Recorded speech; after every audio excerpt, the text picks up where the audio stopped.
Cuttings को grow करने का सही तरीका क्या होना चाहिए, ऐसे किस तरीके को अपनाएं जिससे हमारी कटिंग सूखे ना। आज की वीडियो के माध्यम से मैं आपको बताऊंगी कि कौन कौन से पौधे अभी आप लगा सकते हैं और किन पौधों की कटिंग्स को बहुत आसानी से पानी में या सॉइल में ग्रो किया जा सकता है। कई लोगों की क्वेरी है कि हम जब कटिंग्स लगाते हैं तो थोड़े दिनों में वो सूख जाती है। तो आज के वीडियो के माध्यम से ज़रूर आपको थोड़ी बहुत हेल्प मिल पाएगी कि कटिंग लगाने का सही यही तरीका है। सबसे पहला जो पौधा है वो है स्वीट पोटैटो वाइन। ये कटिंग जो है आप देख रहे हैं, इतनी छोटी सी कटिंग मैं नीचे सोसाइटी से लेकर आई थी और 3 दिनों में इसकी जड़ें इतनी बनाई हैं। अब आप भी ऐसा कर सकते हैं कि छोटी सी कटिंग कहीं से लाइए और उसे पानी में डाल दीजिए। पानी को बार बार चेंज करने की ज़रूरत नहीं है। 3 से 4 दिनों में जब इसकी जड़ें इतनी बन जाएंगी तो आप इसे वेल ड्रेन सॉइल में ग्रो कर लीजिए। वेल ड्रेन सॉइल बनाने के लिए आप 40% गार्डन सॉइल में 40% सैंड मिलाइए और फिर 20% कंपोस्ट मिला करके एक अच्छी भुरभुरी मिट्टी तैयार कीजिए। आपके पास सैंड नहीं है तो आप कोकोपीट भी मिला सकते हैं और उसमें इस पौधे को लगा दीजिए। अभी बरसातों में बहुत अच्छे से ग्रो हो जाता है। किसी भी सीज़न में इस पौधे को ग्रो किया जा सकता है, सिर्फ 2 सीज़न को छोड़कर। या तो जून की गर्मी है, बहुत ज़्यादा टेम्परेचर हाई है तो पौधा ग्रो नहीं होगा क्योंकि लस्ट नहीं मिलता पौधों को, या तो बहुत ज़्यादा सर्दी है तब भी पौधा ग्रो नहीं होता। बाकी 10 महीने इस पौधे को आप ग्रो कर सकते हैं। और लगाने के बाद एक चीज़ ध्यान रखिए कि पानी स्प्रे से दीजिए। दूसरा जो पौधा है ये है snake plant. Air purifier plant है और ये एक ऐसा पौधा है जिसे आप इंडोर आउटडोर कहीं भी ग्रो कर सकते हैं। लिविंग रूम में रख सकते हैं, बेडरूम में रख सकते हैं। इस पौधे को पत्ते के द्वारा भी ग्रो किया जा सकता है। पत्तों को पानी में रख सकते हैं, कभी ख़राब ही नहीं होता। ये पत्तों को पानी में रख दीजिए, 6-6 महीने साल भर ये ऐसे ही ग्रो होते रहते हैं, बल्कि नीचे से पप्स भी निकल करके आ जाते हैं। इन पौधों को पानी में ग्रो करने के लिए, यदि पत्तों को आप पानी में ग्रो करना चाहते हैं तो ये बात ध्यान रखिए कि कटिंग करके सिर्फ उतना ही पानी डालना है जितने में कि नीचे का जो पोर्शन है वो डूब सके। यदि सॉइल में ग्रो करना चाहते हैं तब भी 1 इंच ही आपको सॉइल में नीचे दबाना है। इसकी जड़ें बहुत जल्दी बन जाती हैं। अब ये मिट्टी दिखाने का सेंस ये है कि आप देख लीजिए, इसी तरीके की सॉइल होनी चाहिए। सॉइल बहुत गीली करेंगे तो कभी भी जड़ें नहीं बनेंगी। अच्छा, पिछली बार जब इस वीडियो को शेयर किया था तो बहुत लोग कह रहे थे ये तो फेक है, ऐसा बोल रहे थे। लेकिन आप एक्सपेरिमेंट करके देखिए, इसे आप ग्रो करके देखिए। जो तरीका मैं आपको बता रही हूँ, ऐसी चीज़ें फेक नहीं होती हैं, पत्तों से ग्रो किया जाता है। लेकिन अब इसमें ध्यान देने वाली बात क्या है, जब आप पत्तों को कट कर रहे हैं तो ध्यान रखिए कि निचला हिस्सा कौन सा है, ऊपर का हिस्सा कौन सा है। जैसे अभी जो कटिंग मैं आपको स्वीट पोटैटो वाइन की दिखा रही थी, एक दिन उसमें जड़ें बनी नहीं तो मुझे समझ में आ गया कि कटिंग को मैंने उल्टा लगा दिया है पानी में। इसके साथ भी यही होगा। यदि जिधर से निचली भाग है उस तरफ से आप नहीं लगाएंगे तो कटिंग ग्रो नहीं होगी। दूसरा है वॉन्डरिंग जीव। 1 से 2 दिनों में इस तरीके से इसकी जड़ें बनने लगती हैं। अभी रात को ही रखा था, कल मैंने, थोड़ी सी जड़ बनी है। ये सॉइल में भी अच्छे से लग जाती है और पानी में भी ऐसे ही बहुत अच्छे से ग्रो हो जाता है। इस पौधे को अभी आप लगा सकते हैं। इस पौधे की कटिंग कभी भी लगाई जा सकती है, बरसातों में, स्प्रिंग में।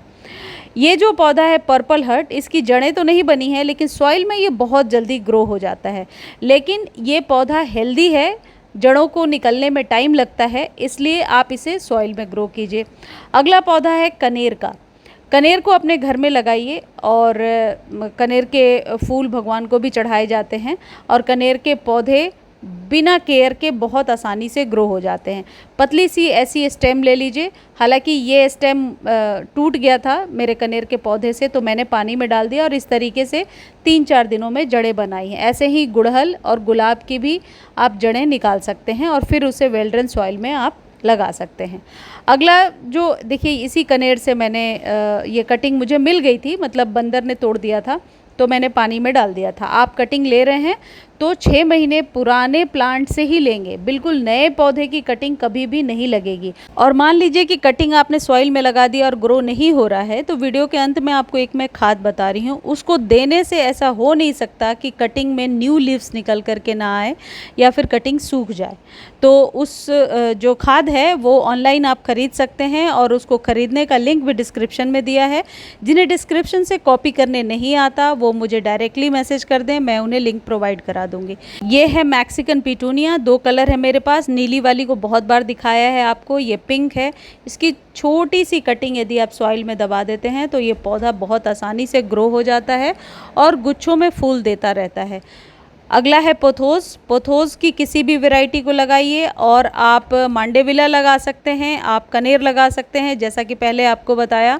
ये अभी नर्सरी से ख़रीद कर आप लगा सकते हैं। तुलसी के पौधे को ज़रूर लगाइए। ये है जूही, देखिए कितने सारे फूल खिल रहे हैं जूही में। तो जूही के लिए बिल्कुल सही टाइम है, बल्कि आप जून के लास्ट से लेकर के अक्टूबर तक जूही के पौधे को कटिंग के द्वारा या नर्सरी से ख़रीद करके ग्रो कर सकते हैं। परमानेंट पौधा है ये, और इसकी सुगंध भी बहुत अच्छी होती है। एक बार 12 इंच के कंटेनर में लगा देंगे तो सालों साल आपके गार्डन में चलता रहेगा, और इसकी कटिंग भी लग जाती है।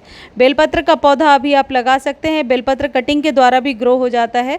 बेलपत्र को वर्मी कंपोस्ट देने से आसानी से ग्रो होता रहता है। पान का पौधा भी लगा सकते हैं। पान के पौधे में एक्सेस ऑफ वाटर कभी भी नहीं करना है, इनके पत्तों पर स्प्रे करते जाइए, पौधा ग्रो होता जाएगा। नाग चंपा की कटिंग लगा सकते हैं, या नाग चंपा को खरीद करके अभी आप ग्रो कर सकते हैं। मेरा ये बहुत पुराना पौधा है, देखिए बहुत ही जंगल सा हो गया है। इसकी कटिंग भी मैंने बहुत बार ग्रो किया है। चंपा की कटिंग आप कहीं से भी लेकर आइए, लग जाती है, लेकिन जब आप कटिंग लाते हैं तो फूल लेने के लिए आपको 1 साल इंतज़ार करना होता है।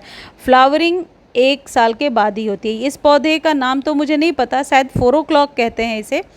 ये ऐसा हार्डी प्लांट है कि जल्दी जाता नहीं है आपके गार्डन से। ये देखिए मैक्सिकन पिटूनिया का वही कलर था जो अभी मैं आपको बोल रही थी।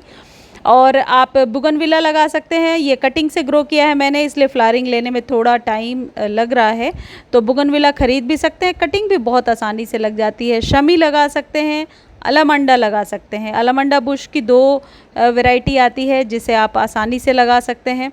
आप इस तरीके से अरुकेरिया क्रिसमस ट्री लगा सकते हैं। 24 घंटे ऑक्सीजन देने वाला ये पौधा है, इसको ज़्यादा पानी की ज़रूरत नहीं है। यूका प्लांट लगा सकते हैं। देखिए ये एक चंपा की कटिंग मैंने लगाया है। अच्छा, अभी परसों की वीडियो में ही मैंने शेयर किया था कि कौन कौन सी सब्जियां उगा सकते हैं आप, तो वो वीडियो आप देख लीजिए। जिन्होंने नहीं देखा होगा उनके पूछने पर मैं लिंक दे दूँगी। ये जिजी प्लांट है, देखिए ये इंडोर प्लांट है और इसकी कटिंग मैंने लगाई है, बहुत आसानी से ग्रो हो जाता है। वैसे जिजी प्लांट थोड़े महंगे आते हैं, आप खरीदने जाएंगे तो 250 से 300 के मिलेंगे, तो छोटी सी कटिंग को ग्रो कर लीजिए। पोथोस जो है देखिए इस तरीके से मार्बल पोथोस, इनको भी कटिंग से आप ग्रो कीजिए। सोसाइटी में या कहीं भी रहते हैं वहाँ से छोटी सी कटिंग ले आइए और वेल ड्रेन सॉइल में लगा दीजिए। पानी का विशेष ध्यान रखिए, ओवर वाटर नहीं करना है। और रबर प्लांट ज़रूर लगाइए, इंडोर आउटडोर कहीं भी लगा सकते हैं। देखिए ये रबर प्लांट की कटिंग मैंने पानी में लगाया है और इसमें अब रूट्स बनने लगी हैं। तो एक पौधे से 2, 3, 4 पौधे तैयार करना बहुत ही आसान होता है। सर्दियों में मैंने आपको दिखाया था कि इसकी कटिंग करने के बाद दोनों तरफ से 2 ब्रांचेस निकली थी। एक चीज़ ध्यान रखिए, कटिंग उसी पौधे की होगी जो 6 महीने साल भर पुरानी है। नए पौधे की कटिंग नहीं होगी और उसकी कटिंग ग्रो भी नहीं होगी। इस तरीके से दोनों तरफ से ब्रांच निकली थी और 6 महीने हो गए, 6 से ज़्यादा ही हो गए, तो मैंने इसे फिर से कट कर दिया है ताकि यहाँ से अब 2 न्यू शूट्स और निकल करके आए। तो जितने भी महंगे पौधे हैं उनको 1 से 2 अभी ही आप ग्रो कर लीजिए, वो ज़्यादा सही रहेगा। रबर प्लांट की केयर करने के श्रृंखला में ये बात जान लीजिए कि वर्मी कंपोस्ट इसके लिए बेस्ट खाद है, या पत्तों को चमकदार बनाने के लिए कैल्शियम युक्त खाद दीजिए।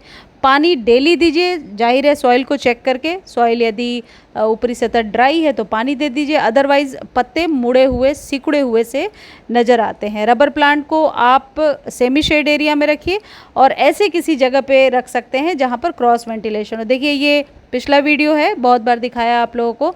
जब ये एक ही पतली डंडी थी तो मैंने कट किया था, फिर दोनों तरफ से निकली थी। तो यदि किसी पौधे को बुशी बनाना चाहते हैं तो उसके लिए भी ये बहुत ही सही टाइम है। आप क्रोटोन लगा सकते हैं। क्रोटोन की किसी भी वैरायटी को ले आइए और कटिंग लगा लीजिए। हालांकि ये वाला जो क्रोटोन है ये रूट डिवीज़न से ही अलग होता है, और उसके बाद इसे लगाने के बाद पानी का विशेष ध्यान रखना है कि पानी ज़्यादा नहीं देना है। वर्मी कंपोस्ट देना ज़रूरी होता है शुरू में ही। और ये एग्लोनिमा है, एग्लोनिमास की किसी भी वैरायटी को अभी कटिंग से आप लगा सकते हैं। एक तो एग्लोनिमा का पौधा इंडोर और आउटडोर दोनों जगह पे ग्रो होता है और ये थोड़ा कॉस्टली भी आता है। आप शफलेरा लगा सकते हैं, इसे अम्ब्रेला ट्री भी कहते हैं। छोटे से कंटेनर में छाता नुमा रूप ले लेता है और देखने में बहुत खूबसूरत होता है। इसी तरीके का फाइकस भी आता है, फाइकस लगा सकते हैं आप सॉन्ग ऑफ इंडिया लगा सकते हैं। और लकी बाम्बू का पौधा भी सॉइल में बहुत अच्छे से ग्रो कर सकते हैं। बस एक ये चीज़ ध्यान रखिए कि पत्तों को धोना ज़रूरी है। सिंगोनियम लगाइए। सिंगोनियम की बहुत सारी वैरायटी आती है। पिंक सिंगोनियम होता है, छोटे बड़े पत्तों वाला होता है, 50 रुपये तक में आपको नर्सरी पर मिलेगा। और यदि कटिंग ग्रो करना चाहते हैं तो बहुत आसानी से कटिंग इसकी लग जाती है। बस इस बात का ध्यान रखें कि इन पौधों को छोटे छोटे कंटेनर में, 6 इंच तक के कंटेनर में ग्रो करेंगे तो पानी जमा नहीं होगा। एग्लोनिमास की बहुत सारी वेराइटीज़ आती हैं और इनमें एक वाइट कलर के फ्लावर्स भी आते हैं। और गर्मियों में यदि आपने एग्लोनिमा को बचा लिया है या दिसंबर की सर्दी में, तो ये फिर सालों भर चलता रहता है। आप रूट डिवीज़न से इसमें से ही रूट्स निकाल करके अलग ग्रो कर सकते हैं बहुत ही आसानी से। और यदि पहले से आपने ये पौधा लगा रखा है तो 1 से 2 चम्मच वर्मी कंपोस्ट 15 दिनों पर दीजिए। उसमें नीम खली भी मिला सकते हैं। बस एक बात ध्यान रखिए कि ओवर वाटर नहीं करना है। ज़्यादा पानी की वजह से इसकी जड़ें खराब हो जाती हैं। इंडोर भी रख रहे हैं तो ऐसी जगह पे रखिए जहाँ पर क्रॉस वेंटिलेशन हो। बिल्कुल शेड में कोई भी पौधा ग्रो नहीं हो सकता, इस बात का ध्यान रखें। अगला जो है ये डेविल्स बैकबोन का पौधा है और इसे तो बिल्कुल केयर करने की ज़रूरत ही नहीं है। एक बार लगाइए और 3-4 महीनों पर कभी इसमें वर्मी कंपोस्ट डाल दीजिए। अब बिल्कुल पेड़ नुमा आकार ले लेता है, लेकिन ये इसके ग्रोथ का टाइम है। सितंबर अक्टूबर में ग्रोथ होती है इसकी कटिंग लेकर के उसी सॉइल में नीचे दबा दीजिए। 5 से 7 दिनों में इसकी जड़ें बन के तैयार हो जाएंगी। जड़ का पौधा लगा सकते हैं कटिंग से। जड़ तो वैसे तो सालों भर ग्रो हो जाता है, सिर्फ बहुत ज़्यादा सर्दी हो या बहुत ज़्यादा गर्मी हो तो जड़ का पौधा ग्रो नहीं हो सकता। कटिंग आप लेना चाहते हैं तो कड़ी पत्ते की ले सकते हैं। देखिए इतनी सारी कटिंग्स मैंने लगा रखी हैं, तो कटिंग लगाने का ये बिल्कुल सही टाइम है। और ये अजवाइन का पौधा है, हालांकि ये अजवाइन से नहीं उगता है, इसकी कटिंग ही लग पाती है। अभी मैं आपको दिखाऊंगी कि कटिंग इसकी किस तरीके से ग्रो करी है। देखिए यहाँ पर कटिंग लगा रखा है, यहाँ पर वॉन्डरिंग जीव का कटिंग भी लगा रखा है। तो एक साथ बहुत सारे कटिंग्स को जब आप ग्रो करते हैं तो निश्चित तौर पर आप सक्सेसफुल होते हैं, क्योंकि कुछ कटिंग्स आपको मिलती हैं और कुछ सूख जाती हैं, लेकिन कटिंग्स आपको मिल ज़रूर जाती है पौधा उगाने के लिए। आप जट्रोफा लगा सकते हैं। अभी मैं जट्रोफा के फूल आपको दिखा रही हूँ, मोतियों जैसे होते हैं, बहुत ही खूबसूरत होते हैं। पोर्टुलका तो आप सालों भर लगा सकते हैं और इसे बचा करके भी रख सकते हैं। पोर्टुलका या फिर आप मॉस रोज़ के नाम से भी जानते। देखिए ये जट्रोफा है, इसकी कटिंग भी बहुत आसानी से लग जाती है, या 20 से 25 रुपये में आपको नर्सरी पर मिलेगा। और ये जो पौधा है इसकी कहीं से भी छोटी सी कटिंग ला सकते हैं पोर्टुलका की, या फिर 20 रुपीज़ के आपको नर्सरी पर मिल जाएंगे। आप इक्ज़ोरा लगा सकते हैं, आप मोगरा लगा सकते हैं, गुड़हल की कोई भी वैरायटी लगा सकते हैं, देसी हो या फिर हाइब्रिड हो, किसी भी वैरायटी को लगाया जा सकता है। आप गंधराज का पौधा लगा सकते हैं, क्योंकि इसमें अब फ्लावरिंग का समय होने वाला है। इस तरीके से अच्छा गंधराज की केयर कैसे करनी है इसका कंप्लीट वीडियो मेरे एवरग्रीन वाले चैनल पर है। यदि आपको लिंक चाहिए तो मैं लिंक प्रोवाइड करूंगी, क्योंकि गंधराज में एक ही प्रॉब्लम आती है कि इसकी जो कलियां हैं वो खिलने से पहले ही गिरने लगती हैं। इस तरीके से आप एस्पैरागस फर्न का पौधा लगा सकते हैं। वैसे फर्न की किसी भी वैरायटी को लगाया जा सकता है। ये रजनीगंधा के फूल हैं, बल्ब इसके मिलते हैं। बल्ब को संभाल कर रखेंगे तो हर एक साल ग्रो कर सकते हैं। एलोवेरा लगा सकते हैं, और फिर गुड़हल की हाइब्रिड वैरायटी भी आप लगा सकते हैं। अपराजिता का पौधा ज़रूर लगाइए। अपराजिता सालों भर चलने वाला पौधा है, सर्दियों में डोरमेंट हो जाता है, लेकिन अभी इसके फ्लावरिंग का ही समय है। मुसेंडा लगा सकते हैं। मुसेंडा के फूल देखने में बहुत खूबसूरत होते हैं, इसके पत्ते थोड़े से मखमली होते हैं। इन पौधों को आप पानी तभी दीजिए जब इसकी सॉइल आपको ऊपरी सतह बहुत ज़्यादा ड्राई नज़र आए। ओवर वाटर से ये पौधे ख़राब हो जाते हैं, इस बात का विशेष ध्यान रखें। और गर्मियों में बचा कर रखना होता है, बाकी सालों भर चलते रहते हैं। मधुकामनी, क्रेप जैस्मिन, जिसे डबल चांदनी जो आप ये देख रहे हैं, डबल चांदनी इसे कहते हैं, आप ये लगा सकते हैं। मधुकामनी लगा सकते हैं। सारे सुगंध फैलाने वाले पौधे हैं, तो इनको अभी आप लगा सकते हैं। आप गंधराज को ज़रूर लगाइए अपने गार्डन में।